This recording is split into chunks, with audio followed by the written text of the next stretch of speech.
So, I guess what I'm trying to say is, if whatever works for you, if religion is your higher power para maging mabuti ang tao, then good. If religion is your roadmap to have a better life, to have a peaceful life, then go for it.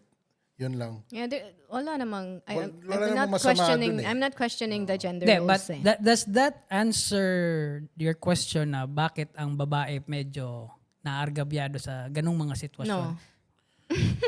Kasi hindi, din, kasi kanina she's giving me that stare na parang lumalayo kayo sa tanong ko eh. Parang kasi I'm outnumbered. no. tapos it depends din on your partner eh. No. Ito rin sinasabi ko. Hindi ko ma-explain na maayos ng ganun kasi yun ang totoo.